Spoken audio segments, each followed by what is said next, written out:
Bueno, vamos a dar inicio en lo que se incorporan los demás compañeros y compañeras. Comentarles un poco, bueno, ya con esto damos inicio a la última unidad, pero es una unidad doble, ¿verdad? Es decir, que dura 2 meses, pero es una sola unidad, la unidad 5, donde vamos a dialogar sobre la cosmovisión, mito y la ritualidad entre los nahuas de El Salvador, los nahuas contemporáneos. Como ya habíamos hablado, pues las 4 unidades anteriores tenían como objetivo eso, ¿verdad? Que pudiéramos nosotros comprender todo este proceso histórico y cultural que han experimentado nuestros pueblos desde la época prehispánica hasta el siglo XXI, ¿verdad? Con todo este rollo de las apropiaciones culturales, ¿verdad? El surgimiento de nuevos grupos y narrativas. Eh, Eso nos va a permitir a nosotros como comprender todo este panorama, entender el porqué de la situación de nuestros pueblos y también pues aproximarnos ahora sí a la cosmovisión de nuestro pueblo. Si bien es cierto, como lo mencionábamos en jornadas anteriores, no hay investigaciones muchas sobre este tema. Hoy vamos a platicar un poquito sobre eso y de algunas de las limitantes y pues aquí un esfuerzo así experimental que estamos haciendo con Josué para tratar de consolidar algunos aspectos y aproximarnos, ¿no? A la cosmovisión de los pueblos nahuas del Salvador. Esta primera jornada de la unidad, de las 8 jornadas de las que está compuesta esta unidad, unidad 5, la he denominado conceptos polémicos. Ahí yo plagiando el nombre de un libro, de un autor, pero me parece que sí, porque digamos, vamos a platicar, ¿no? Sobre un par de conceptos que han generado controversia en el quehacer antropológico. Esta jornada sí es un poquito más como teórica, digamos, conceptual, porque también nos va a permitir situar cómo desde las ciencias antropológicas se aborda el tema de la cosmovisión y también el tema de los pueblos indígenas. Entonces, vamos a hablar un poquito de eso y voy a presentarles los objetivos de esta unidad. Bueno, la unidad 5, Cosmovisión, Mito y Ritualidad entre los Nahuas de El Salvador, tiene como objetivo aproximarnos a la cultura y cosmovisión nahuapipil de El Salvador a partir de los mitos y prácticas rituales de las comunidades contemporáneas. Es decir, no vamos a estar pensando tanto en lo que fueron, ¿verdad? En la época prehispánica, en la colonia, sino más bien en el hoy, ¿verdad? En el presente, en cómo están estos grupos. La competencia cultural es que ustedes puedan contrastar pues las narrativas y prácticas culturales de las comunidades indígenas con la de las organizaciones. O sea, ya vimos que hay un discurso por parte de estas organizaciones, hay una construcción en torno a qué es ser indígena y en torno a la cultura indígena en general de parte de estas organizaciones, y las comunidades van a tener también sus propias narrativas. Entonces es importante, ¿no? Que sepamos contrastar ambas posturas y esbozar, ¿no? Las principales características de la cultura náhuatl de El Salvador. Miren, nos hemos estado ahí quebrando, bueno, mejor dicho, me he estado quebrando la cabeza. Yo le pasé la propuesta al Josué y le pareció, ¿verdad? Pero me he estado quebrando la cabeza de cómo poder abordar, ¿no? Todos los temas de esto tan complejo, ¿verdad? Cuando hablamos de la cosmovisión. Entonces, eh, he propuesto, ¿no? Ocho sesiones. La primera sesión es esta, los conceptos polémicos. Vamos a dar un abordaje, ¿no? De cómo se estudia la cosmovisión, el mito y el ritual desde la antropología y cómo pues eso nos va a permitir a nosotros aproximarnos de una manera más precisa, ¿no? A estas concepciones. La segunda unidad, perdón, la segunda jornada es la de estructura del universo y sus habitantes. A través de los mitos, los pueblos nahuas también estructuraron el universo y quienes conforman este universo, este mundo, y cómo interactúan estas personas en el mundo. Esa va a ser para la jornada 2. La jornada 3 vamos a hablar de las actividades productivas del hombre y la mujer. Los mitos, ¿no? Esta estructuración mítica nos va a decir qué hace el hombre, qué hace la mujer y por qué. Bueno, y eso va a desencadenar pues una serie de prácticas vinculadas a la agricultura, procesos artesanales, etcétera, que vamos a verlo desde la perspectiva de los pueblos. Después la jornada 4 son los rituales, son 3 jornadas de rituales. rituales comunitarios. Pero la primera jornada de los rituales comunitarios y el parentesco, y vamos a ver el tema del matrimonio dentro de los nahuas contemporáneos.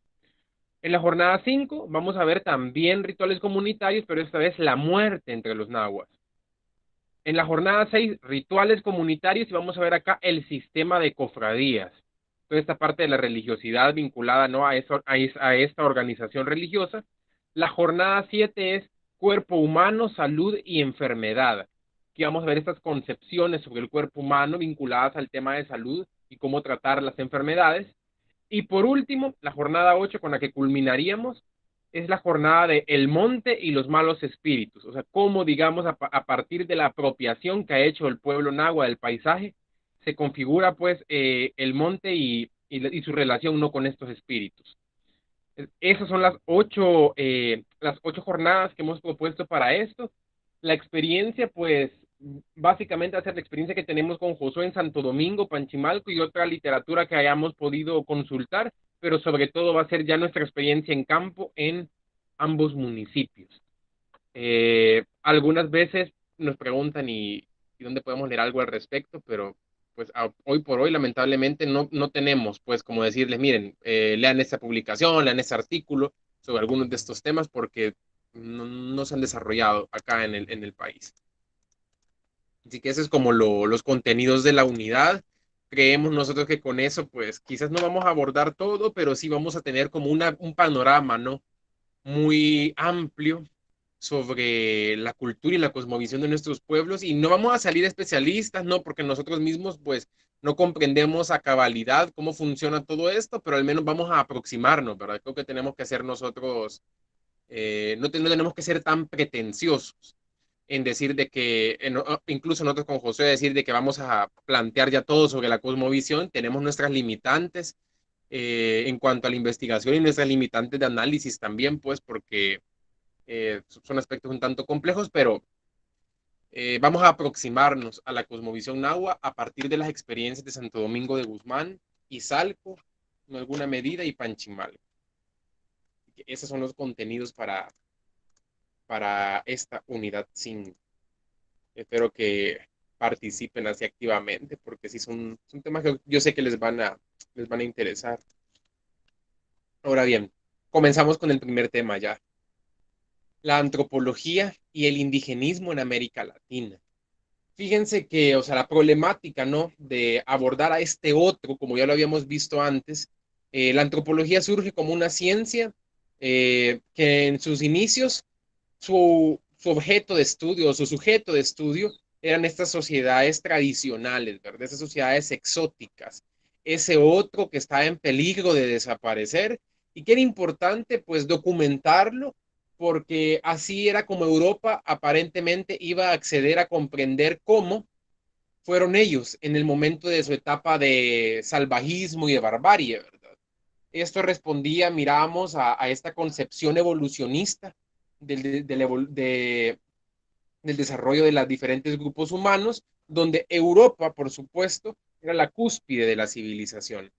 Entonces, Europa, a ser la cúspide de la civilización, quería entender cómo estos pueblitos, que para ellos eran exóticos, atrasados, se desarrollaron porque seguramente así les pasó a ellos en algún momento. Sin embargo, pues no solo fue ese el interés. Posteriormente, en la medida que la antropología se fue abriendo camino como disciplina científica, también estuvo al servicio de los intereses coloniales. Y esta va a ser una herencia, digamos, muy fuerte de la antropología en África, en las colonias inglesas y francesas, y también aquí en América Latina, no con ese enfoque, porque ya no eran colonias, pero sí bajo el alero de los estados nacionales. Es decir, la antropología cuando se desarrolla en los inicios, ¿no?, en estas zonas de África, Oceanía, que eran colonias holandesas, algunas francesas, inglesas, se vincula, ¿no?, con el colonialismo. Mientras tanto, en América Latina, cuando llega la antropología a América Latina, pues ya éramos independientes, ¿verdad? Ya no éramos una colonia. Sin embargo, se instalaron, ¿no?, bajo toda esta estructura, esta armazón que propiciaba los estados nacionales, y también cumplieron un rol, ¿no?, de dominación frente a las poblaciones. Y ya vamos a ir viéndolo un poco. Según Félix Báez Jorge, el indigenismo en América, también ese es otro problema, que a veces decimos, ay, que son indigenistas. A veces estamos empleando mal los términos, ¿verdad? El indigenismo en América Latina fue un conjunto, ¿no?, de políticas públicas orientadas a promover aparentemente el mejoramiento material y social de las comunidades aborígenes o de las comunidades indígenas. Y este no se iba a convertir en un instrumento propiciatorio de su integración sociocultural a las formaciones nacionales. En otras palabras, ¿se acuerdan cuando hablábamos de esta etapa de la independencia en El Salvador? De la necesidad de los estados nacionales de civilizar al indio, de incorporar al indio, de que ya no fuera indígena y que se diluyera, ¿no?, en la masa del mestizo. Pues bueno, en muchos países de América Latina se adoptó una política indigenista que tenía como ese fin, ¿no?, de generar ese tipo de políticas públicas. Y los encargados de impulsar esta política indigenista eran antropólogos. México fue como el referente donde inicia todo este proceso y es la antropología, digamos, los inicios de la antropología mexicana y latinoamericana, porque fue la primera escuela de antropología, la que promueve este proceso indigenista. En ese sentido, todo este conjunto, ¿no?, de políticas iban dirigidas justamente a asimilar al indígena y tenían, ¿no?, como su fundamento teórico, metodológico en el pensamiento antropológico de la época, que estaba permeado eh, por el funcionalismo inglés, por la escuela culturalista norteamericana, incluso también por el evolucionismo, seguía todavía pues vigente, ¿no?, esta percepción. Y es así como expresaban, ¿no?, la preocupación de las autoridades gubernamentales y eclesiásticas en elevar estos niveles de vida en el intento civilizador. Entonces acá pues la política indigenista pues no era mejorar al indígena en términos que las mismas comunidades indígenas hubiesen definido, sino que era de, bueno, para mí pues que se mejoren, es de que cambien de pensamiento, que vivan mejor, que vistan de determinada manera, o sea, que vivan en los términos de la cultura dominante, ¿verdad? De la cultura occidental.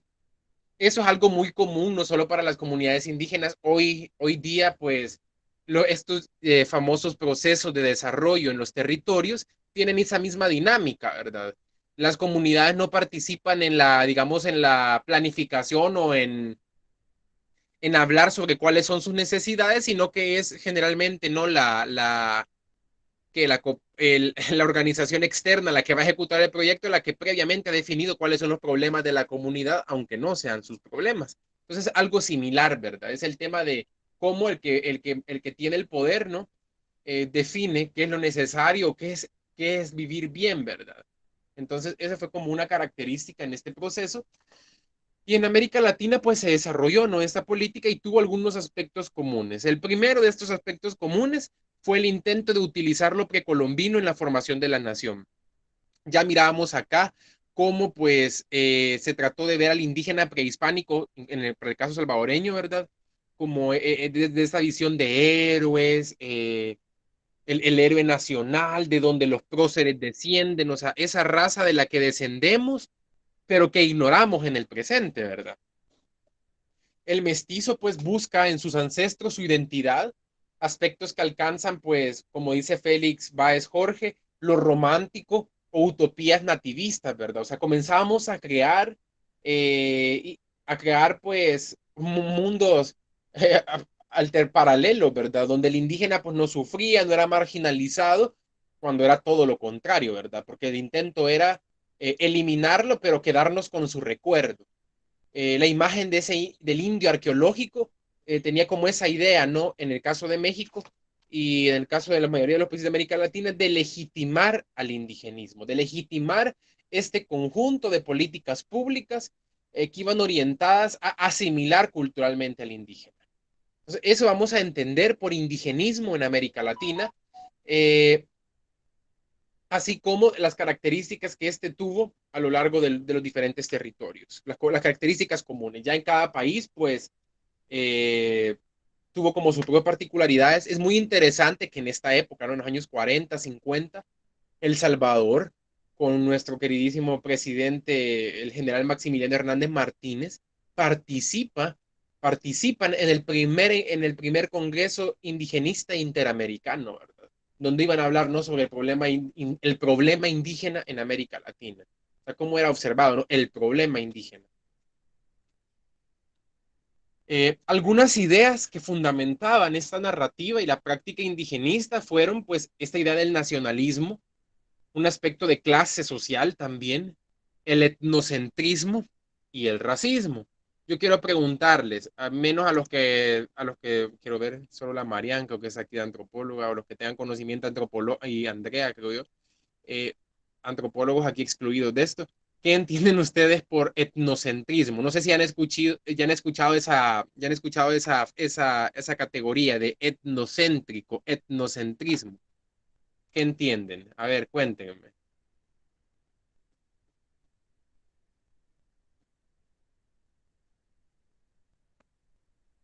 A ver, cuéntenme. Aquí solo están vetadas ahorita Andrea y Marianne, porque me imagino que ellas sí lo han de saber. Entonces, el Bueno, resto que es. desglosando la palabra etno y centrismo.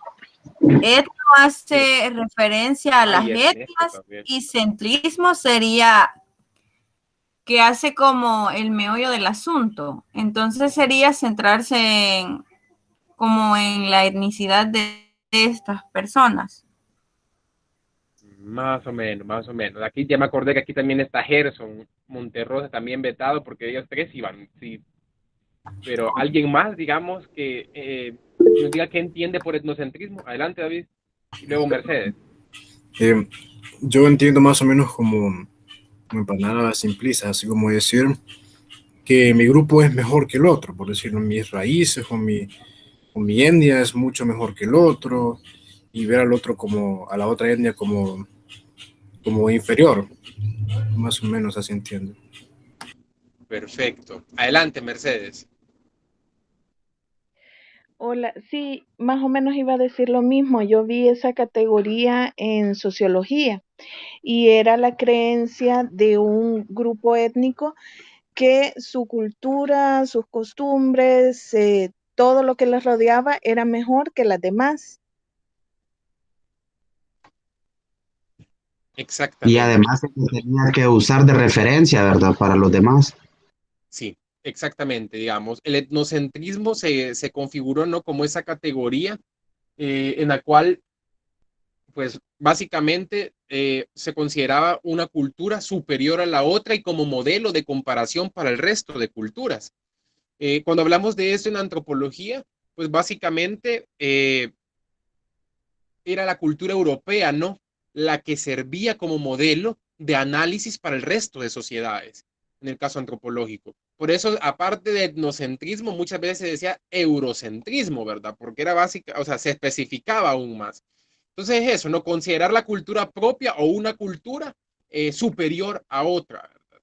Entonces, eso fue una de las características del indigenismo también y el racismo, ¿verdad? Que digamos, a pesar de que ya no estábamos en la colonia, pero hoy por hoy, siglo XXI, todavía pues permanece en nosotros toda esa imaginación racial, ¿verdad? Sobre los cuerpos y vinculado, ¿no?, a lo cultural.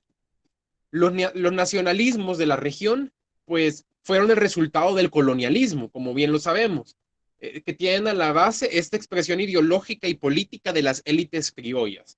O sea, aquí es importante pensar, o sea, y como mirábamos en las unidades anteriores, desmontar esta idea de que la independencia fue para todos, ¿no? Fue la independencia de un sector el cual se consolidó políticamente, que fueron los criollos, y fue su ideología la que permeó, ¿verdad?, en la sociedad colonial, y ya, perdón, en la sociedad independiente, en las sociedades nacionales, cuyos objetivos, pues básicamente, como mirábamos, eran desmontar todo el sistema colonial y bajo el desmontaje del sistema colonial se incluían aquellos privilegios que poseían los pueblos indígenas. Entonces, por eso, pues, que muchas de las políticas ya nacionales, ¿verdad?, tenían como objetivo desmontar lo colonial, donde los indígenas, pues, tenían reconocimiento a su estatus y también algunos privilegios, ¿verdad? En el ámbito teórico, se vieron influenciados por la escuela, como les decía, culturalista norteamericana y por el funcionalismo inglés.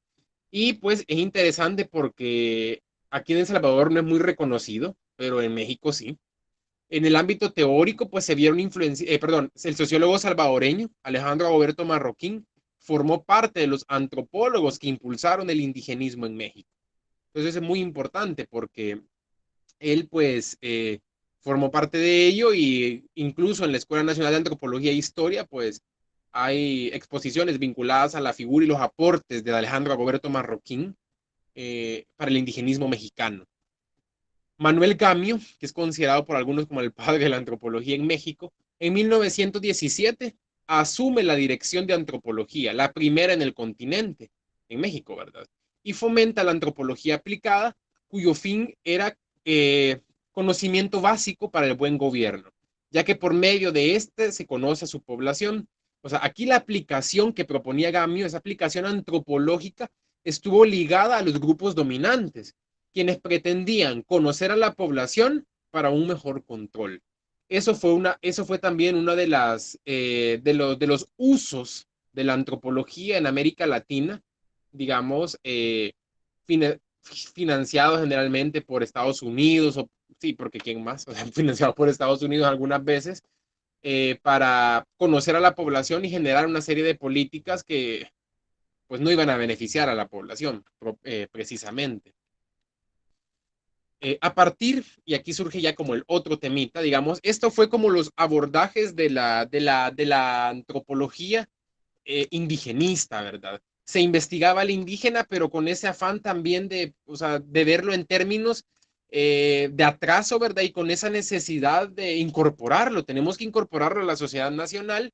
Se crea, eso no lo puse, pero se crea el Instituto Lingüístico de Verano, que no era tanto un instituto para enseñar las lenguas, sino que era como para castellanizar, ¿verdad? Para que fueran bilingües la población indígena que era monolingüe en sus lenguas indígenas.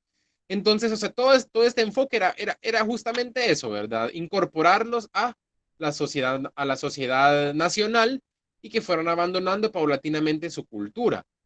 En México, pues por la dimensión fue como mucho más complejo y no lograron como objetivos tan grandes, pero en el caso de El Salvador, aunque no fue una política indigenista como tal, porque ni antropólogos habían al frente de esto, eh, lograron su objetivo quizás en la medida de que eran territorio más pequeño, distancias más cortas en relación a mayor accesibilidad en relación a otros lugares, pues que sí eran, su accesibilidad hoy en día pues sigue siendo complicada. Entonces, después se da como un giro, ¿no?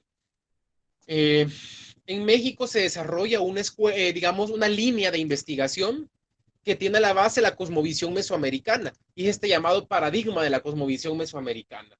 En la actualidad, pues, en la UNAM hay un programa de estudios, un doctorado en estudios mesoamericanos, que tiene a la base ¿no? Una línea temática sobre antropología de los pueblos indígenas, arqueología de los pueblos indígenas e historia cultural también. O sea, desde los tres enfoques, desde la historia, desde la arqueología y desde la antropología. Y, digamos, se configura ¿no? este paradigma de la cosmovisión mesoamericana a partir de la década de los 50, pues surgieron una serie de críticas al abordaje antropológico del indigenismo. Esto se iba a perfilar años más tarde en la construcción de este paradigma de la cosmovisión mesoamericana que tiene a Alfredo López Austin como uno de sus máximos exponentes. Él no es antropólogo, es un historiador. Él, pues, ha habido toda una controversia en torno a los planteamientos de López Austin, pero él ha sido claro en plantear bueno, él es un historiador, lo pensó desde la historia, y también él no es responsable, ¿verdad?, de los usos que antropólogos hagan sobre su planteamiento teórico. Entonces, ya vamos a entender el porqué un poco de toda esta discusión. Dicho paradigma centra su atención en la cosmovisión y ritualidad de los pueblos indígenas a partir de la arqueología, la historia y la antropología, teniendo como centro el concepto de Mesoamérica. A ver, digamos, vamos a ver, no se lo voy a poner aquí. Alguien que me diga qué es Mesoamérica o qué entiende por Mesoamérica. Hola Iván, sí, Mesoamérica viene del griego meso, si no me equivoco, que significa al centro, en medio, y América del continente, entonces que está en el medio de América. sí, digamos que etimológicamente se podría hacer su significado, pero vamos a ver un poquito más qué entendemos, digamos, desde Es una la región, pues. antropología, la arqueología y la historia como Mesoamérica. Primero Mercedes, luego Gerson. Adelante, Mercedes. Al principio de este diplomado se dijo que Mesoamérica era un concepto que se había propuesto para clasificar geográficamente las culturas indígenas en la época prehispánica a partir de elementos comunes, creo que religión, economía, política, etcétera. Perfecto, perfecto. O sea, se recuerdan de las primeras clases. Adelante, Gerson.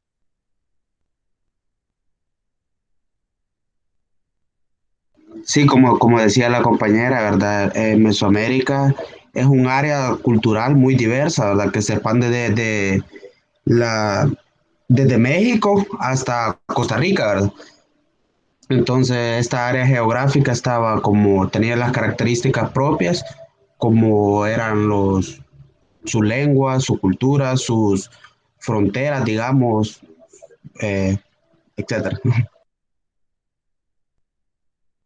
Perfecto. Pues miren, este concepto de Mesoamérica es un concepto que Paul Kirchhoff propuso en el año de 1943. En los años posteriores hizo un par de ajustes, ¿no? a este concepto. Sin embargo, pues la base sigue siendo como la misma. En esa época, pues también una de las corrientes teóricas ¿no? Estaba en boga este tema de las áreas culturales. Entonces, que básicamente trataban de vincular, ¿no? Territorio con ciertas prácticas culturales y analizarla desde esta perspectiva. Entonces, al ser una de las corrientes teóricas en boga, así fue como se abordó. El objetivo era pues caracterizar culturalmente a los pueblos indígenas en el siglo XVI previo a la llegada de los españoles. Es decir, Paul Kirchhoff sostiene que este concepto es vigente, así digamos, la propuesta como tal vigente para los pueblos indígenas del siglo XVI, es decir, al momento del contacto y en los primeros años de la colonia. Puede ser un concepto retomado, ¿no? Para otros análisis, pero tienen que hacerse los ajustes pertinentes, es decir, no podemos solo, digamos, montar, ¿no? Este modelo sobre una realidad completamente diferente, como puede ser ahora en los pueblos indígenas del siglo XXI, ¿verdad? Entonces, esa es como una de las cosas que él mismo menciona que hay que tener como en cuenta. Sin embargo, pues si cada quien retoma los conceptos como quiere, y han habido algunos abusos, digamos, de esa parte, que es lo que ha generado muchas críticas a esta corriente, ¿no? De la cosmovisión mesoamericana. Es concebido como una super área cultural en la que los diferentes pueblos que habitan un área geográfica concreta poseían elementos culturales comunes para este siglo XVI y poseía sus límites geográficos desde el centro de México eh, hacia la península de Nicoya en Costa Rica, límites o fronteras flexibles según cada momento histórico, y las mismas pudieron haberse ampliado o reducido, ¿verdad? O sea, no eran como fronteras súper rígidas, sino que en algunos momentos pues son fronteras que se expanden, pero también se podían contraer. Ese es como uno de los conceptos pensados, ¿no? Desde la historia, para entender, ¿no? La historia prehispánica. Sin embargo, pues en ese boom, ¿no? De este paradigma de la cosmovisión mesoamericana, hubo abordajes que hicieron como o sea, retomaron, o sea, no hicieron como ese ajuste, ¿no? Al tema histórico y casi que trataron de sostener un modelo que era viable para aquel momento en la actualidad o ya en el siglo XX, lo cual pues genera algunos problemas metodológicos. Entonces, bueno, aquí la fotografía es de Alfredo López Austin. Seguimos, la diapositiva 2 siempre ese paradigma.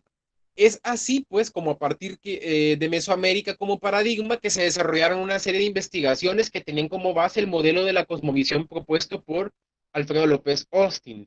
Su propuesta de cosmovisión, ¿no? Y del núcleo duro de la cultura, que es como este elemento que cambia muy lentamente a través del tiempo y es como lo que articula, ¿no? Y lo que mantiene como coherente, de manera coherente el pensamiento de los pueblos indígenas. a partir también de y de un principio que él llama de opuestos complementarios, ¿verdad? Esos son como sus dos conceptos, o sea, tiene un concepto de cosmovisión vinculado, ¿no?, a este núcleo duro de la cultura, que es como la esencia de la cultura, o esto que se transforma más lentamente, ¿verdad? Lo importante, por eso se llama núcleo duro de la cultura, y también, pues, que mucho de este pensamiento mesoamericano se rige bajo este principio de opuestos complementarios. Ya vamos a hablar más adelante un poquito de eso. Pero eso era como así de manera muy superficial algunos aspectos de la propuesta de López Austin. Sin embargo, esto ha generado una serie de críticas que han estimulado la discusión de una temática que se creía sólidamente definida. Se comenzó a discutir, bueno, ¿por qué vamos a seguir utilizando Mesoamérica? O sea, ¿por qué Mesoamérica sigue siendo una categoría vigente para la antropología contemporánea y para abordar, ¿no?, la situación de los pueblos indígenas, si fue una categoría que sirvió para caracterizarlos allá en el siglo XVI. Otra interrogante es, bueno, ¿por qué vamos a partir de opuestos complementarios? Hay algunas corrientes, más que todo desde el perspectivismo del Amazonas, que dicen, no, o sea, eso todavía es como ver la cultura de una epistemología occidental, tenemos que transformar también esa forma, ¿no?, del abordaje. Entonces, hay una serie de críticas a este modelo y hay ajustes, ¿no?, que tratan como de mediar las posturas críticas, ¿no?, a las propuestas de López Austin o de los seguidores, ¿no?, de López Austin. Para Johannes Neurath, que es el que está ahí en la fotografía, es importante, pues, ubicar el concepto de Mesoamérica pensado en las necesidades de la historia del siglo XVI, es decir, el siglo de contacto con los españoles. Y desde dicha perspectiva, la construcción del concepto no estuvo pensada para la antropología, para la etnografía, que es nuestro método. En dicha época, pues la antropología de los pueblos indígenas, o sea, cuando se desarrolla, ¿no?, con fuerza este paradigma de la cosmovisión mesoamericana, pues la antropología de los pueblos indígenas de México y de Centroamérica se encontraba subordinada y yo creo que incluso en El Salvador, a pesar de que estamos ya, pues, siglo XXI, pero yo considero que sigue en algunos académicos, pues, subordinada al proyecto de la historia antigua y la arqueología, por lo que los estudios tenían como objetivo, imagínense, el objetivo de estos estudios era rescatar evidencia para reconstruir el pasado. Él nos dice, pues, una suerte de etnografía del rescate, que no colocaba su atención en la situación actual de los pueblos. Y yo creo que uno en la medida que se emociona, pues termina como hablando más del pasado que del presente. Y pensamos que la labor antropológica va a ser como rescatar, ¿verdad?, eso que se está perdiendo. Yo creo que aún muchas personas vinculadas a la temática piensan en ello, en esos términos. Eh, y digamos, eso no nos permite, pues, contemplar de una mejor manera la realidad cultural, ¿no?, de los pueblos en la actualidad. Entonces, como esa es como una de las primeras críticas que hace Neurath, en el sentido de que, bueno, sí fue vigente para eso, pero es un concepto adaptado a la historia, no a la etnografía, y si lo adaptamos a la etnografía, lo adaptamos mal porque estamos pensando no en rescatar evidencia para reconstruir lo que fuimos, ¿verdad? En cuanto al aspecto de la frontera, también es otra de las críticas o división frente a las áreas culturales, según Neurath. Dicha línea limítrofe era demasiado gruesa, en la medida que planteaba una separación tajante entre sociedades estatales y sociedades primitivas. O sea, cuando Paul Kirchhoff nos propone este concepto de Mesoamérica, pues él está influenciado por el evolucionismo. ¿En qué sentido? Bueno, Mesoamérica, como eran sociedades estatales y tenían ciertas características, por eso los aglutinamos como Mesoamérica, a los pueblos que tienen esas características. Ya los pueblos que son semisedentarios o que tienen otros sistemas, pues ya no son mesoamericanos y son, por ejemplo, para el norte de América hablan de Aridoamérica, ¿verdad? O también de Oasis América. Y ya para la zona sur de Mesoamérica, pues la zona sur, el sur de Centroamérica, o sea, así los agrupan, ¿verdad? Entonces, esto, como les menciono, se puede entender a partir de esta influencia del evolucionismo, que tenía como esa idea de que, bueno, si estaban con estas características, eran una sociedad X y podían trascender a otra de calidad diferente, ¿verdad? Una sociedad Y. Entonces, esa es como la idea, ¿no?, del evolucionismo. y no se centraban en que pues los procesos históricos que a lo mejor experimentó cada población eran diferentes, ¿verdad? Era, o sea, cuando surge ese concepto de Mesoamérica, era como esta idea de estos generales, de generar, ¿no? Estos universales como para poder clasificar todo lo que estaba ahí, cuando no nos centrábamos en la particularidad, ¿verdad? En que a lo mejor, pues estos pueblos sufrieron procesos diferentes, procesos diferentes. Esto también, esta idea de Mesoamérica, estaba también fundamentada, y todavía eso también es bien preocupante porque plantear este término de aculturación en la actualidad, pues también sostiene unos conceptos de cultura demasiado rígidos. Aquí nos plantea Neuras que la crisis del paradigma de la aculturación se debe a la demostrada capacidad de los grupos étnicos en reproducir sus culturas en contextos insospechados como el mundo global actual. O sea, cuando hablamos de la aculturación estamos partiendo de que los pueblos indígenas perdían su cultura y asimilaban otra, ¿verdad? Claro, o sea, existe ese proceso de transformación cultural, pero no era un proceso tan automático, pues porque también los pueblos tenían esta capacidad de innovación y de adaptación a estas coyunturas en las que uno dice, híjole, no van a sobrevivir. Para el caso salvadoreño, pues Alejandro Agoberto Marroquín, en su investigación sociológica sobre Panchimalco, plantea algo similar, de manera fatalista, el fin de la comunidad indígena en Panchimalco y de la cultura. Él plantea, bueno, desde su visión, porque él también era, digamos, un teórico marxista, él planteaba que en los años 50, Panchimalco se encontraba en una etapa de transición de una comunidad agraria ya pues a insertarse, ¿no? De lleno en la sociedad capitalista. Y que eso iba a tener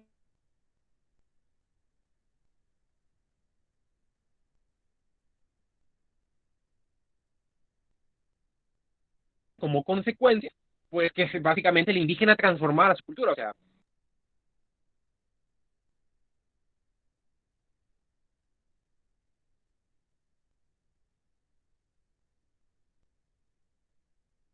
perdón, me desconecté. Les decía, el indígena desde la perspectiva de él seguía vivo en la medida que iba a ser una comunidad agraria, tradicional, cerrada hasta cierto punto. Sin embargo, pues eso nos permitía, o al menos eso nos permite observar cómo él miraba la cultura indígena, ¿verdad? En términos estáticos, cerrados, que básicamente su destino era desaparecer. Cuando él hace unas breves acotaciones sobre las cofradías y dice que también que es un sistema que está destinado a desaparecer. O sea, ya en pocos años ya eso ya no iba a existir. Y al contrario, o sea, eh, la comunidad logró adaptarse al contexto, ¿verdad? Sí, sigue reproduciendo su pensamiento y su ritualidad. En vez de disminuirse, algunas cofradías siguen surgiendo nuevas. Entonces es como el asunto de, en realidad no fue así, ¿verdad? Entonces es por eso, ¿no? Porque se subestimaba, ¿no? La capacidad de reproducción cultural de los grupos étnicos. Y eso fue también como uno de los análisis que se hacía para El Salvador. No quiere decir que no sea correcto, o sea, al final hay poblaciones que a lo mejor sí se transformaron, pues, pero no podemos generalizar, o sea, aquí el asunto es no generalizar, ¿verdad? Hay sociedades que a lo mejor sí fueron absorbidas por otros factores, no solo por eso, y hay otras que no, ¿verdad? Que se supieron adaptar.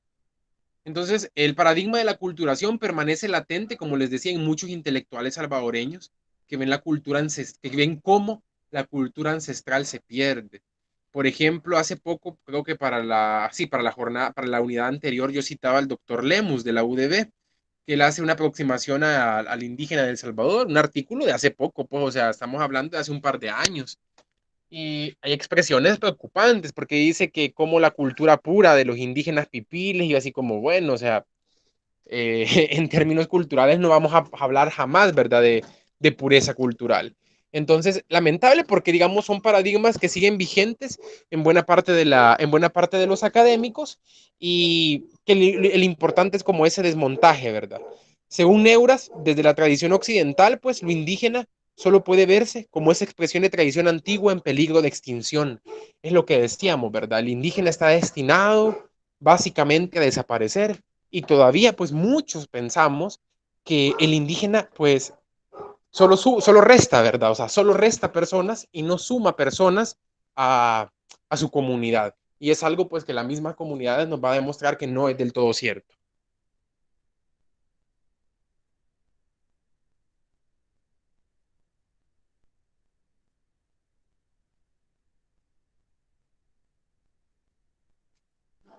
Entonces, eso, digamos, esa era una de las situaciones que incluso discutíamos con Josué, porque decíamos, bueno, ¿por qué vamos a plantear que solo los indígenas pierden población? Es decir, que solo son los indígenas los que son asimilados culturalmente.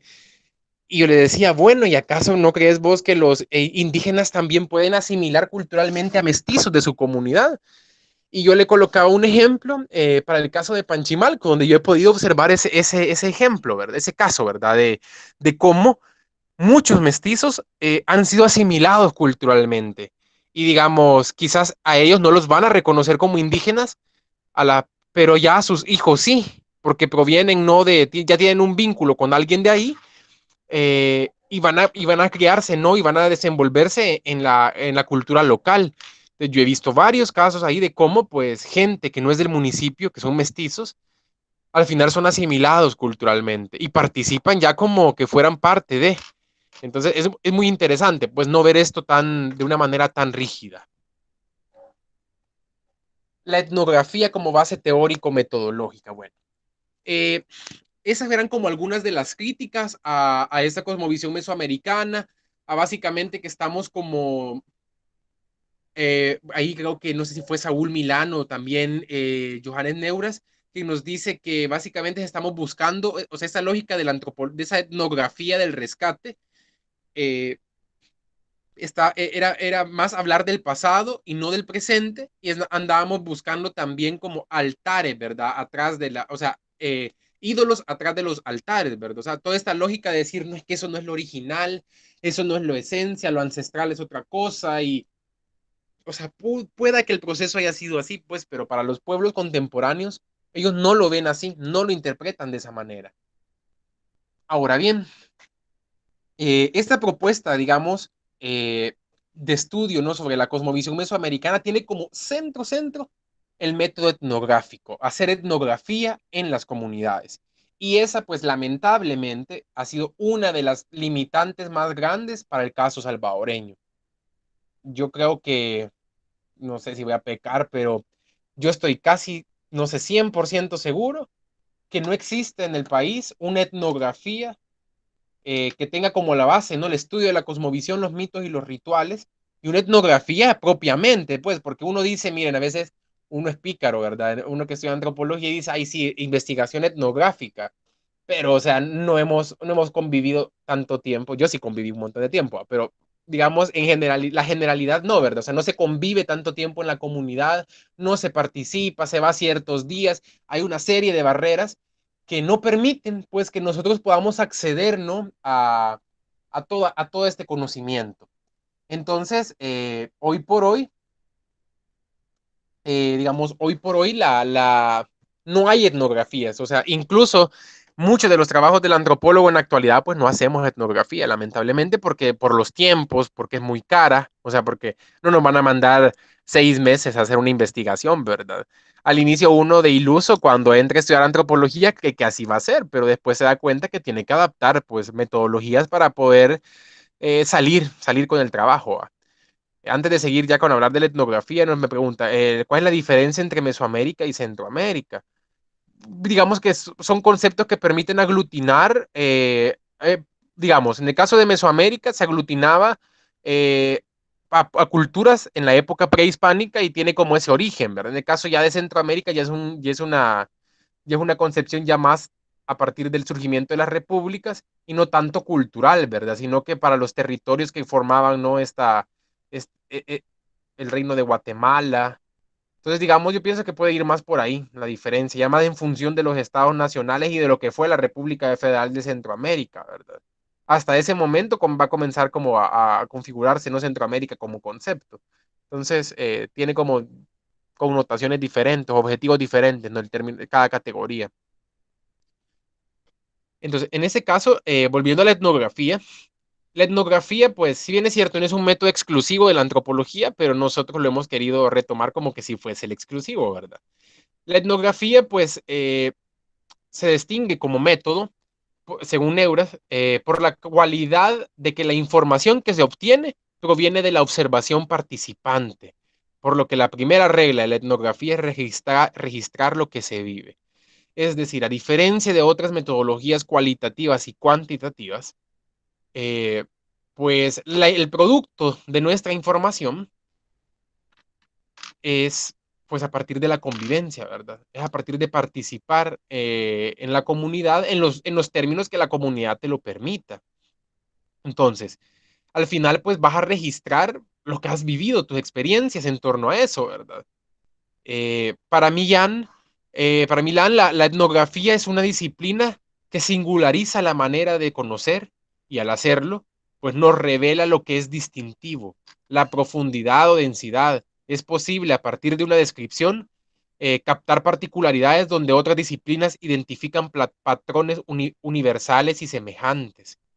Claro, la etnografía es un método que utilizamos de la antropología y la observación participante es una técnica. En ese sentido, pues algunos definirían la etnografía como es un método para recolectar información. eh, en eso hay una discusión también, porque hay otros dicen, bueno, la etnografía como método, la etnografía como aprendizaje, bueno, un solo rollo, pero digamos que nos permite, ¿no? A partir de una convivencia prolongada con los sujetos de estudio, con las comunidades, pues comprender de una mejor manera, ¿no? O una manera más próxima, la dinámica sociocultural, ¿verdad? Del lugar que estamos investigando, o del grupo, o de la colectividad. Entonces, eso creo que es lo novedoso de la antropología, pero no solo es el tema también de irnos bueno, voy a ir a convivir con la gente, ¿no? También es parte, ¿no? De un proceso hasta cierto punto, bien, creo yo, de deconstrucción de algunas premisas que uno lleva antes de ir al trabajo de campo. ¿Por qué? Porque digamos, bueno, hay muchachos que no entienden mucho de eso, porque yo he tenido ya malas experiencias ahí con cipotes de la carrera que no, pues ya no entienden mucho, digamos, el tema de que si uno está yendo a una comunidad a investigar, pues uno se acopla, digamos, al código cultural local, ¿verdad? Es decir, a cómo ellos interactúan, hasta dónde nos permiten interactuar y a cómo eso es bien visto o es mal visto, según o sea, nosotros no vamos a ir ahí a transformarle, digamos, todo ese su modelo ético, ¿verdad? Sino que nos vamos a adaptar porque si no, lo que vamos a hacer es tener problemas. Yo les pongo unos dos ejemplos así brevísimos, como para comprender eso. O sea, no solo es de ir y convivir, porque eso también, o sea, la forma en la que vos actúas en campo como antropólogo es la que te cierra o te abre puertas. Entonces, ahí digamos, tenés que ser muy astuto, digamos, no astuto, pero sí, o muy cuidadoso, muy cuidadoso. Por ejemplo, hace un tiempito yo estuve ahí con unos muchachos bueno, yo me gradué de la UES, ¿verdad? Entonces con unos muchachos de ahí de la UES que íbamos a hacer un proyecto en una comunidad. Y bueno, en la UES lamentablemente tenemos materias de etnografía, pero pues no te guían mucho la profesora en ese aspecto de cómo hacer o sea, de cómo vas a actuar vos en campo, ¿verdad? Entonces ahí nosotros, pues los que ya éramos graduados, tratamos de hacer ese pequeño ejercicio de investigación con los chicos, nos los llevamos a campo, fijamos, ¿no? Los diarios de campo, las guías de observación, o sea, toda la parte instrumental, ¿no? Del método. Y vaya, la cosa es, miren, estábamos en una comunidad rural que era así 99% cristiana evangélica, pentecostales, eran pentecostales. Entonces nosotros así, vaya, miren, ya saben acá que hay concepciones sobre qué es lo que hace un hombre y qué es lo que hace una mujer, ¿verdad? Entonces, no hay que, o sea, no es que nosotros compartamos esa visión, pero no vamos a llegar a la comunidad a conflictuarnos a esos niveles, ¿va? Entonces nosotros así, vaya. Y en un día de esos, o sea, no pasó nada, pues, pero en otras comunidades a lo mejor sí, o a saber si hubo habladurías, pero algunas de las chicas comenzaron así, o sea, de donde nos estábamos quedando a dormir fumando y fumando. Entonces ahí eso era como, híjole, ¿verdad? Primero, es un vicio, va mal visto. Y si lo hacen los hombres, no las mujeres, ¿verdad? Entonces, eso como que o sea, te puede llegar a limitar en algunas cosas. Por ejemplo, cuando fuimos al viaje de Panchimalco, vaya, eh, yo les comentaba, vaya, miren, si les dan la comida, agárrenla, ¿verdad? Si no se la van a comer, pues regálenla. Pero una cosa que sí no pueden hacer, o sea, no porque, O sea, nosotros tenemos otra concepción, ¿verdad? Pero allá es diferente, es darle la comida a los perros. Entonces, por eso creo que Marianne les hacía el comentario, miren, no vayan a darle comida a los perros, por favor, ¿verdad? Porque la gente puede, o sea, ve mal eso, o sea, porque te han dado la comida a vos como humano, ¿verdad? El perro tiene su comida o lo que le dan o sus tiempos, entonces es como no ir, digamos, a generar, ¿no?, conflicto en las comunidades por nuestra misma, digamos, concepción. Entonces, no solo es de ir, ¿verdad? Y convivir, sino que esa convivencia pues también requiere, ¿no? Ese proceso de comprender que no vamos a ir ¿cómo se llama? No vamos a ir a imponer nuestro modelo, ¿verdad? O nuestras percepciones, todos nuestros prejuicios. En ese sentido, pues también Neuras nos dice que el arte de la etnografía puede definirse como, primero, saber escuchar a los informantes y estar dispuestos a escuchar cosas sorprendentes. Y dos, tomar en serio las concepciones nativas y saber usar esos conceptos nativos como argumentos de discusión teórica. Entonces, justamente, la etnografía, digamos, nosotros, a diferencia de otras ciencias, y eso también yo siento que es muy rígido a veces, nosotros no hacemos como, no llevamos una entrevista, ¿verdad? Sino que básicamente nuestro modelo para obtener información son conversaciones. O sea, no es que vamos a ir a hablar cualquier cosa, o sea, tenemos como una jerarquización de temas sobre lo que queremos hablar, pero los llevamos en nuestra mentecita, ¿verdad? Ya cuando vamos a campo, pues mira, yo sé tal cosa, o sea, es una plática, pues, o sea, informal en todo ese sentido. Entonces, eso facilita, pues, porque rompe, digamos, barreras, rompe esa barrera que pueda ver si ya vamos, mire, quiero entrevistarlo, aquí está la camarita, aquí está la grabadora, y aquí tengo el papelón de pregunta, ¿verdad? Eso nos ha permitido, pues, como acceder en alguna medida de estos aspectos, y la propuesta, ¿no?, de estos teóricos que critican a la cosmovisión mesoamericana es decir, bueno, tomemos los conceptos nativos, o sea, los conceptos que la comunidad está empleando y utilicémonos como argumentos teóricos para la discusión. Entonces, eso es como algo muy importante, porque no es decir, vaya, aquí la gente, o sea, esto va en contra, ¿no?, de esta posición de la antropología interpretativa, ¿verdad? Que la gente te puede decir, esto es así, ah, no, pero yo digo que es esto, ¿verdad? Y lo interpreta a partir de teorías o conceptos que son traídos de afuera. Entonces, esta propuesta nos dice, bueno, si la población dice que vamos a entender esto como costumbre, ¿por qué no le damos forma, pues, al mismo concepto, ¿no?, de la población para entender la costumbre? A veces pensamos, por ejemplo, esa era otra de las discusiones que teníamos con Josué y con otros chicos que somos pocos, pero locos, somos pocos los que estamos investigando estos temas, y nos dicen, bueno, en las comunidades hablan del costumbre, y nosotros decimos, no, pero esa es la cultura. Bueno, ¿y por qué no reivindicamos el término costumbre y cómo se entiende el término costumbre en estas comunidades? O sea, es como parte, ¿no?, de utilizar los conceptos nativos para darle, para generar teoría, ¿verdad? Entonces, esa es como parte, ¿no?, también de este modelo. Y también la etnografía sobre cosmovisión y rituales nos va a permitir aproximarnos a los principios ordenadores de esa coherencia que nos plantea la cosmovisión. Yo soy de la idea, no por ser tradicionalista, porque dice, ay, no es que vos, miren, yo les voy a contar así voy a tomar un minuto solo para contarles cómo he sido de desprestigiado yo en la universidad, en el sentido de que, imagínense, que yuca que o sea, no hay investigaciones sobre este tema con este abordaje, y cuando vos querés hacer algo así, uy, mira, esa era la muerte, eso era, jaja, y ahí viene el folclorista, así como loritas, porque al final no saben ni qué es el folclorismo, ¿verdad? O sea, no comprendían esos abordajes, solo escuchaban a otra gente que repetía eso. Y yo así como, pues no. Entonces, o sea, yo no me desanimé, al contrario, ¿verdad? Pero, o sea, el asunto es eso, ¿no? Imagínense cómo desde la academia y de los únicos centros de formación en antropología, pues estos temas son, bueno, en el caso de la UES, es un tema que está como visto de menos, pues, o sea, casi que no es ciencia, o sea, casi que así te lo dicen, no estás haciendo ciencia, no estás haciendo antropología, y yo así como, bueno, pero no es así, ¿verdad? O sea, en realidad no tienen claridad de esos aspectos.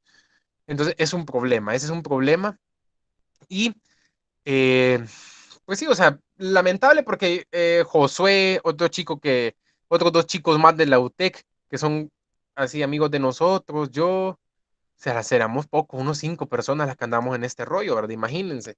Y un tema tan importante. Entonces, es como no parte de las prioridades ahora de la antropología en El Salvador.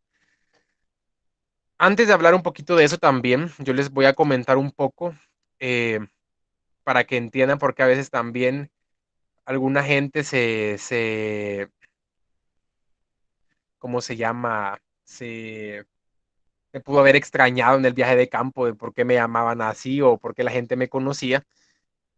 Aparte de que sí, digamos, desde que yo estuve en primer año en la licenciatura hasta este día, ¿verdad? O sea, tengo un contacto casi que me voy a ir a vivir allá, pero digamos, fíjense que fue interesante algunas estrategias en campo que pueden ser útiles, pero dependiendo ahí de tus recursos, dependiendo del tiempo y todo este rollo. Yo, digamos, hasta el año 2014 bueno, yo antes era bien gordito, entonces yo era el gordo, y así, o sea, eran como los términos, ¿verdad? Entonces, o sea, tenía un nombre, sabían quién era, sabía qué andaba haciendo, pero no tenía nombre todavía en la comunidad, o sea, sí, el muchacho de San Salvador, el no sé qué, y así va. Entonces yo decidí, creo que en el 2015, 2016, ya me había hecho como muy amigo de los que andaban en ese tema de las cofradías, y también de varias familias, de la familia de la que ahora es mi esposa, ¿verdad? Ya en ese momento ya era muy cercano a ello. Entonces, me encargué, digamos, de platicar con los señores, mire, fíjese que yo quiero llevar un cargo, una cofradía. Yo no soy del lugar, no vivo ahí, para ver si puedo ser mayordomo.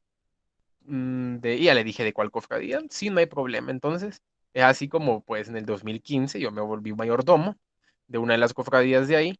En ese 2 años llevé ese cargo, la cofradía de las ánimas, y ese fue como un salto, yo eso lo pongo en mi tesis porque fue como un salto de calidad enorme, o sea, pasé de ser el sin nombre, o sea, tener como eso, y ahí comenzaron a decirme, Don Iván, y ahí es donde surge, ¿no? Como ese nombre, ya tengo un nombre en la comunidad. eh, yo soy un muchacho, pues, pero que ya me miraba muy mayor, así cuando estaba gordito, entonces pensaban que ya estaba bien señor. Entonces, me quedé así, ¿no? Como esto, y eso me permitió acceder también a la intimidad de muchos temas, pues, vinculados a la temática. Entonces, son no como espacios que quizás de otra forma no hubiera podido yo acceder a esa profundidad y que sí, o sea, vale la pena como plantearlo, ¿no? Como cuando yo porque sí, no puedo mentir en decir que, ay, no, solo fue así, llegué, no, ¿verdad? O sea, hubo como todo un proceso y eso es lo que me ha permitido como tener como esos niveles de confianza con la gente y hoy sí casi que platicar con cualquier persona, ¿verdad? Entonces, es a partir de eso que he podido acceder como a varios de estos temas. Y eso solo, bueno, y eso lo hice para cuando estuve en mi tesis, ¿verdad? Entonces sí, como me sirvió y fue también parte de una reflexión metodológica que tuve. Ahora bien, vamos a hablar ya de 3 conceptos diferentes: cosmovisión, mitos y rituales. Miren, cuando hablamos, bueno, cosmovisión quizás no es tan complicado definirlo, o sea, no hay tanta discusión, pero cuando hablamos de ritual y cuando hablamos de mitos, o sea, ahí hay conceptos al que nos gusta, al que nos encante, ¿verdad? Al que nos sirva mejor para lo que estamos haciendo. En este caso, pues para cosmovisión, Alfredo López Austin plantea que los pueblos, ¿no?, de tradición mesoamericana tienen algunas características comunes, y es que, por ejemplo, que tienen un grado de cohesión mayor. Plantea el universo compuesto a partir de 2 ámbitos y espacio-temporales diferentes, es decir, un mundo divino y otro mundano, o sea, un mundo donde vivimos nosotros los humanos y un mundo donde están aquellos elementos vinculados a la divinidad, deidad, o como le querramos llamar. También que los seres están conformados por 2 tipos de sustancias que operan bajo esta idea de opuestos complementarios: un universo estructurado y geométrico. Eso, pues, algunos de esos aspectos se aplican a El Salvador, otros no, ¿por qué no? Existencia y naturaleza de criaturas en el mundo mundano como productos, o sea, digamos, quienes vivimos en esta tierra, en este mundo, somos producto de los procesos causales de el mundo divino ya. Y pues un mundo fuertemente animado donde interactúan todas las criaturas, ¿verdad? O sea, no solo, o sea, aquí, o sea, eso es lo que rompe un poco, ¿no?, con esta visión occidental, ¿no?, de la realidad, y es como característica de la visión de la cosmovisión mesoamericana. Johanna Broda plantea, ¿no?, que la cosmovisión y el ritual son una parte, o sea, son una misma unidad, son indivisibles. O sea, la cosmovisión como abstracción no tiene sentido si no existe el ritual, o sea, son parte, ¿no?, de un mismo proceso, y para ella, pues, La cosmovisión es esa visión estructurada en la cual los miembros de una comunidad combinan de manera coherente sus nociones sobre el medio ambiente en el que viven y sobre el cosmos en el que sitúan la vida del ser humano. Básicamente esa visión que tienen estructurada y coherente sobre el mundo en el que viven, sobre el mundo en el que viven, así de sencillo.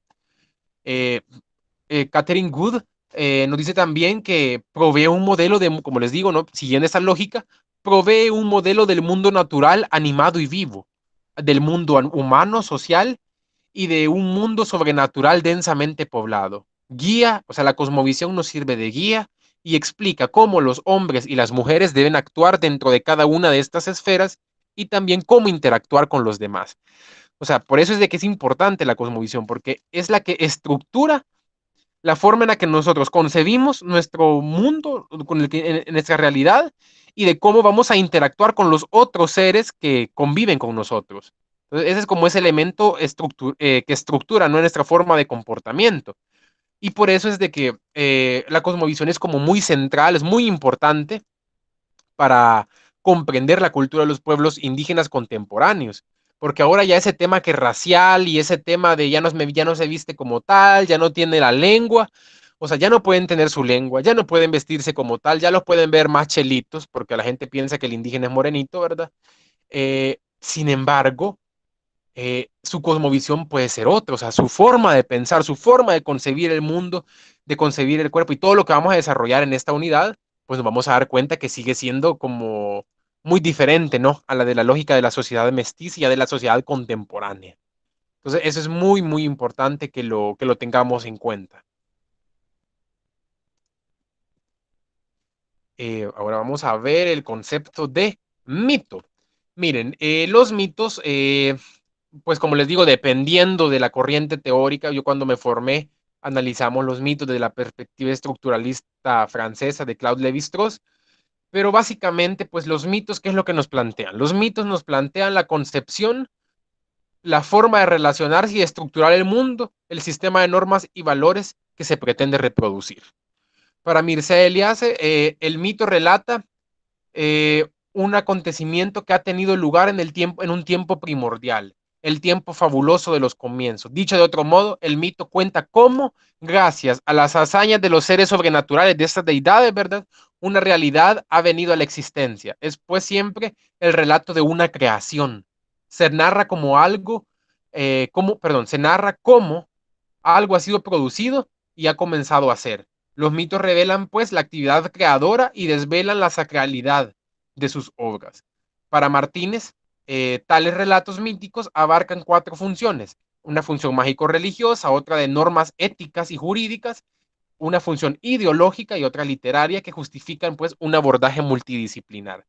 Es decir, los mitos pues no solo son Ajá, o sea, los mitos no solo son cuentos o incluso esto para hablar de los mitos, pero eso lo podemos aplicar también a aquellos que no se rigen bajo este concepto de mito en el sentido de que son creadores, ¿verdad? Esa actividad creadora, sino que también para la tradición oral, o sea, la tradición oral contemporánea también nos transmite una serie de normas, de valores, de significados que permite que su objetivo es seguirlo reproduciendo, ¿verdad? O sea, yo te digo esto para que vos actúes de esa manera, ¿verdad?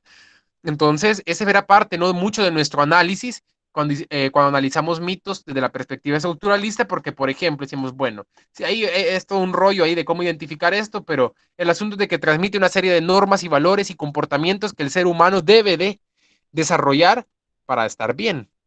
Entonces, algo similar. Lamentablemente, como lo vamos a ver en otra jornada, para el caso salvadoreño no tenemos muchos mitos de este carácter creador. Son contados, son contaditos, quizás un par de esos mitos, y quizás fue, pues sí, lamentablemente, quizás obviamente que los hubo, pero pues no hubo un registro, no hubo un registro, entonces ya a estas alturas va a ser bien difícil encontrarlos, va a ser bien difícil encontrarlos porque ya con Josué, pues en algunos lugares hemos andado preguntando cosas de ese tipo, o sea, que tengan esa como, esa noción de antigüedad, ¿verdad? Y de cómo se crea el mundo y todo este asunto, y pues ya no, o sea, ya es bien difícil. Habrán un par que los vamos a ver, como les digo, en otra sesión, pero eso ya es muy complicado en la actualidad. Solo un paréntesis, quiero compartirles aquí en el chat de Meet el formulario de asistencia para que lo llenen y ahí lo manden también al grupo de WhatsApp. Quien me haga el favor ahí porque no me puedo salir. Entonces, esa es como la función del mito, ¿verdad? Y por eso está vinculado. Y finalmente vamos a hablar de la ritualidad. Bueno, cuando hablamos de rituales, pues también, o sea, hay una antropología del ritual, o sea, hay una serie de corrientes teóricas al gusto de uno, ¿verdad? Al escoger según el planteamiento que uno quiera hacer. En este caso yo retomo a Bloch, quien nos dice que el problema radica, digamos, a veces pensamos cuando hablamos de rituales en algo exótico, ¿verdad? En algo, no sé, intrigante, ¿verdad? Y no sé, en algo sobrenatural. O sea, tenemos como esa idea por el mismo término, ¿no? Que el ritual hace referencia a eso. Sin embargo, pues Bloch nos dice que el problema radica en el hecho de que los rituales el, a veces tenemos que quitarnos como ese prejuicio, ¿verdad? Y tenemos que ver que digamos, esta ritualidad no solo se da como en esos acontecimientos especiales, sino que también en lo cotidiano. El problema, nos dice Bloch, radica en el hecho de que los rituales no son una exposición del conocimiento de las personas. O sea, en el ritual no solo no va a exponer uno su conocimiento, ni las acciones, que el significado, o sea, ni digamos, o sea, no solo se centran en que van a reproducir un conocimiento, ni tampoco en que las acciones van a desempeñar el significado por sí solo, ¿verdad? O sea, sino que tiene que van de la mano ambos elementos. Por eso nos dice Bloch que los rituales son elementos que combinan las propiedades discursivas y las acciones. Y esa combinación es la que tenemos que tomar en cuenta cuando analizamos, ¿no? Estos aspectos. Para la práctica etnográfica, eh, esto significa que un ritual, según Neuras, que un ritual determinado no puede tener un significado único, ni una explicación simple. Es decir, o sea, los rituales no van a decir, ah, bueno, en este ritual yo creo que solo significa esto nada más. No, generalmente los rituales tienen diferentes significados, por eso es que es polivalente y multifacético. Los etnógrafos debemos de aceptar que los informantes, ¿no? Que las personas expliquen un mismo ritual de maneras diferentes. Y en ese sentido nos vamos a dar cuenta que sí estamos, ¿no? Hablando de un ritual. El ritual tiene múltiples significados. La reproducción, digamos, eso es muy importante porque para algunas, y yo creo que esto es clave para comprender por qué algunos municipios aún mantienen vigente su cosmovisión y cuáles otros no. Y eso creo que eh, pasa para los dos ejemplos que tenemos, ¿no? Santo Domingo y Panchimalco. En la medida, digamos, que Santo Domingo, su vida ritual no fue muy intensa, digamos, su ritualidad no fue muy intensa, eso pues no le permitió en la actualidad como seguir manteniendo y transmitiendo la cultura a las nuevas generaciones. Sin embargo, Panchimalco pues es intenso en cuanto a su ritualidad.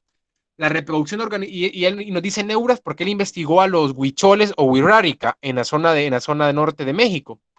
Y nos dice que él comprende, él dice, bueno, realmente la reproducción de esta cultura huirrárica o huichola se da gracias a que la sociedad huichola es una sociedad intensamente ritual. O sea, su vida ritual es intensa. Y nos dice, la reproducción organizativa y cultural y el éxito de la transmisión del conocimiento a las nuevas generaciones no se podría explicar sin la riqueza e intensidad de la vida ritual de esta población. Entonces es muy importante. ¿Por qué? Porque esto nos puede plantear, por ejemplo, para el caso de Panchimalco, por qué todavía las nuevas generaciones conocen mucho de este tema y es porque pues su organización, su cultura y su vida pues tiene una intensidad ritual muy fuerte, muy fuerte. El ritual pues no puede entenderse como un ámbito separado de la vida cotidiana, como lo sostienen algunos enfoques teóricos, ¿verdad? Sino que esta forma en la que nos relacionamos también con las divinidades en esos rituales no es diferente a la lógica con la que vamos a interactuar pues con los mestizos y con otras poblaciones indígenas, no indígenas. Entonces, eh, por eso no tenemos que pensar el ritual solo como en el rezo, en este específico, sino que en lo cotidiano, en cómo interactuamos también con los otros que no forman parte de nuestro grupo, pues forma parte, ¿no? De esta lógica ritual propia de algunos pueblos mesoamericanos. Aquí llego con toda esta parte conceptual y cuando ya decimos, bueno, ¿y quiénes han abordado esto en El Salvador? Pues era algo que hablábamos con Josué antes de esta sesión, el día de ayer, y decimos, realmente creemos que nadie. O sea, creemos que nadie, a lo mejor quizás Rafael Ara Martínez ha hecho un intento, ¿no? Desde la antropología interpretativa de interpretar esta serie de mitos de Chulsellena, de los Izalcos, pero nos hemos quedado a eso, digamos. En la labor de Lara Martínez, digamos, se reduce porque son mitos que responden a una región geográfica de hace 100 años casi, y que no sabemos cómo se vinculaban con la ritualidad, ¿verdad? Entonces, bien difícil, o sea, es bien difícil porque, como bien mirábamos, la base, ¿no? Para comprender un poco eso es la etnografía, y sin una etnografía y digamos, un conocimiento ya de varios años sobre estos pueblos es difícil. Estos teóricos de la cosmovisión mesoamericana y que tienen, o de la antropología de los pueblos indígenas, mejor dicho, pues tienen años de estudiar a las poblaciones, y pues al final a veces van superando algunos también, algunas premisas que tenían ellos al inicio. Entonces, es como un reto bien fuerte porque pues no es como una tendencia muy popular en la antropología salvadoreña. Y lamentable, pues, porque yo creo que esta situación la que ha dado la pauta para que surjan, ¿no?, estas voces disonantes, ¿verdad? Estas voces que quieren imponer sus interpretaciones y hacerlas pasar como las interpretaciones de los pueblos. Fíjense que yo cuando Lara Martínez y otros autores, ellos han investigado el tema indígena, desde la perspectiva de las identidades, pero cuando uno ve quiénes son sus informantes, uno dice, o sea, no hubo etnografía en esos términos, y básicamente lo que hizo fue entrevistar a los dirigentes de las organizaciones indígenas, y no tanto observación participante ni comprender las otras perspectivas. Entonces, básicamente, lamentablemente, la antropología en estos autores que han consagrados para El Salvador, pues han tendido, ¿no?, a reproducir el discurso de estos actores, de estos líderes de las organizaciones indígenas y no de las comunidades. Y eso no solo es con Lara Martínez, eso es también con algunos estudios que ha hecho la UTEC, con Mariel Berrera, Heriberto Erquicia y otros más, que ahí uno puede observar quiénes son los informantes, que bueno, eso es lo que nos llama la atención a algunos, porque decimos, por ejemplo, el informante es fulanito de tal organización, y uno dice, desde ahí ya va un sesgo, ¿verdad? Porque ya él no representa, o sea, no es representativo de la comunidad, y como no hacen etnografía propiamente, entonces se quedan con las entrevistas que pueden hacerle a la población más accesible. Entonces eso es bien, bien complicado, y ha permitido, ¿no?, que se puedan seguir reproduciendo ese tipo de cosas. Esto era como la sesión de ahora, de estos conceptos que son importantes, ¿no?, para comprender el abordaje que vamos a desarrollar en las otras 7 sesiones que faltan. Como les decía, ¿no?, desde los temas que ya hemos planteado. No queremos, como les digo, ser pretenciosos en decir que vamos a hablar ya de la cosmovisión náhuatl, porque para eso tendríamos que investigar como varios pueblos, o sea, un proceso bien, bien riguroso, pues, como para poder generalizar. Entonces, sí, o sea, no, en ese aspecto nosotros sí somos como muy, muy prudentes, ¿verdad? En nuestros alcances, en nuestras limitaciones, a diferencia, pues, de otros, ¿verdad? Que con hablar con una persona, pues ya dicen, bueno, él me lo dice, y esa ya es la ley universal para todas las comunidades nahuas. Entonces, me quedo hasta acá. Ahorita habilitamos ya el espacio de preguntas, dudas, inquietudes, reclamos, etcétera.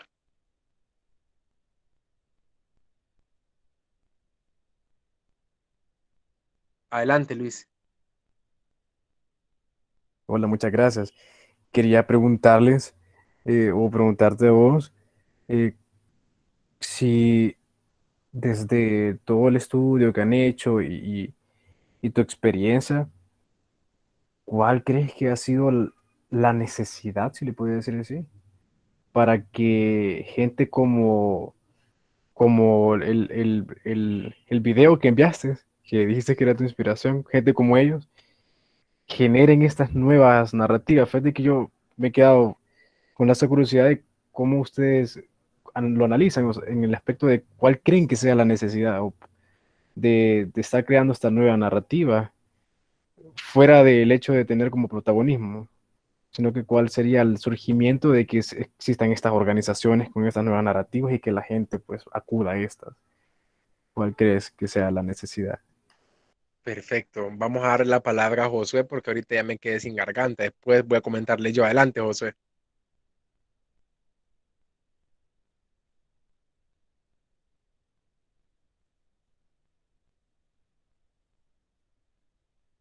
¿Qué pensás al respecto, Josué? ¿Por qué están Me esa... escuchan, me escuchan. Sí, dale, dale. Bueno, pues un poco respondiendo a lo que dice, a lo que pregunta Luis David y un poco también a la experiencia y a lo que sé y a lo que he visto, prácticamente yo diría que hay una razón principal y esta razón de construir una nueva narrativa de lo indígena parte de la premisa o del evento histórico de la conquista y de todo el proceso que la conquista de europeos, bueno, hago énfasis, ¿no? Que en la conquista de europeos, porque ya sabemos y ya que vimos la historia de Mesoamérica, en la época prehispánica pues habían conquistas, ¿no? Pero en nuestra época contemporánea, ¿no? Esa querella o esa espina que ha quedado de la conquista de europeos en América es la que motiva a ciertas personas a querer desligarse de esa historia en la cual las poblaciones indígenas se ven sujetas a las dinámicas de los europeos, ¿no?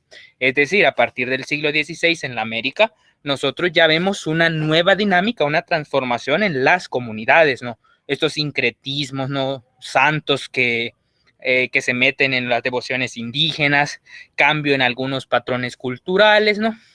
Y prácticamente pues este evento va a ser clave porque en las narrativas y en los discursos neoindigenistas de este siglo, que comienzan a finales del siglo pasado, ¿no? Se pretende desligar y hacer un olvido masivo de toda esta herencia, de todo este componente que se adquiere con los europeos y que incide, porque está latente, ¿no? Salvo en zonas como la Amazonía, donde hasta el siglo pasado no habían entrado algunas personas, pero en casi un 90% de la América sí permean grandemente, ¿no? Entonces es esta búsqueda de pureza cultural, ¿no? Al final de cuentas, quitar esa parte europea y quedarse como con aquella romantización de lo prehispánico donde no hay invasores blancos, donde no hay espada y donde no hay cruz también, ¿no? Entonces, esa necesidad pues es la que surge, pero claramente que esto suprime y trata de borrar todos esos procesos adaptativos que las comunidades tomaron con el paso del tiempo, ¿no? Y que continúan vigentes, pero esta gente no quiere ver y quiere omitir, ¿no? Eso sería mi respuesta. Yo solo agregaría una cosa. No sé, yo creo que hay un interés siempre, ¿no? Del ser humano en conocer como su origen, ¿verdad? Su identidad. Entonces, esa pudo haber sido como una motivación inicial que ya después fue como creciendo y ya transformándose a esto, ¿no? De que menciona Josué.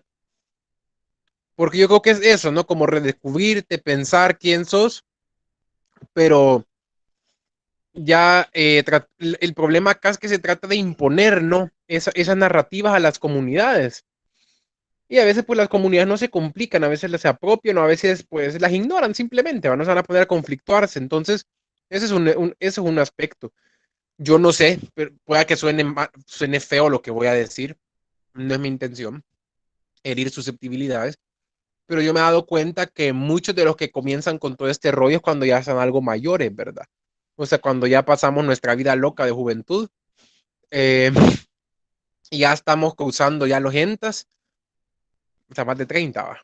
Eh, y a veces he visto yo que es mucha población de esa edad la que se hace como muy, no sé, como muy proclive a reproducir estas ideas y este pensamiento. Entonces, muy interesante porque quizás no, quizás no sé, quizás un momento en el que quizás uno llega a esa crisis existencial, digo yo, quizás me va a pasar a mí ya en unos 5 años. Pues no sé, entonces yo me puse a pensar hasta eso, fíjense, porque es muy común, muchas de esas personas yo he podido ver cuando comenzaron a interesarse en estos temas, en sus historias de vida, digamos, y sí, o sea, ya cuando ya tienen sus añitos, ¿verdad? O sea, no es que siempre pensaron en que eran indígenas, sino que ya es algo como muy reciente y también que ahora ya responde a medios de vida, ¿verdad? De eso se vive, o sea, de eso viven algunas personas, no todas, algunas. ¿Algún otro comentario? Muchas gracias por la respuesta.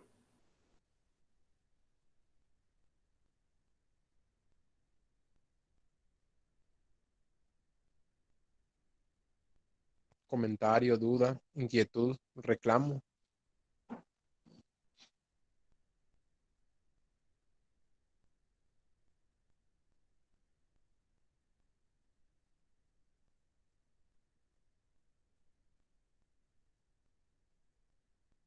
todo claro.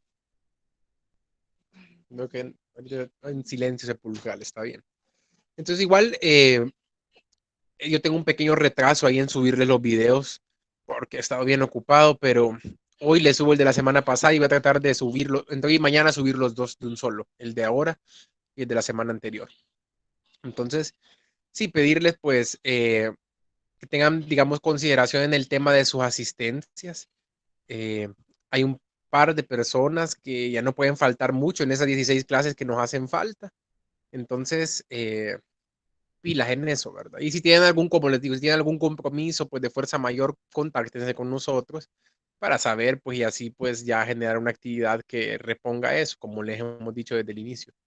Así que eso, el jueves y viernes íbamos a tener reuniones ya para lo del tema de los proyectos. Así que también ahí pendientes. Aquí Josué les va a comentar algo más. No, únicamente recordarles a las personas que todavía no han hecho la tarea, sí, ya como la mitad ya envió, pero ahora es la fecha límite del cuestionario, ¿no? Del que quedó la semana pasada, entonces solo les hago ese recordatorio para que lo tengan presente y que mañana pues también comenzamos con los del día jueves con la tarea del diálogo, ¿verdad? Que eso se va a desarrollar en la clase. Únicamente eso.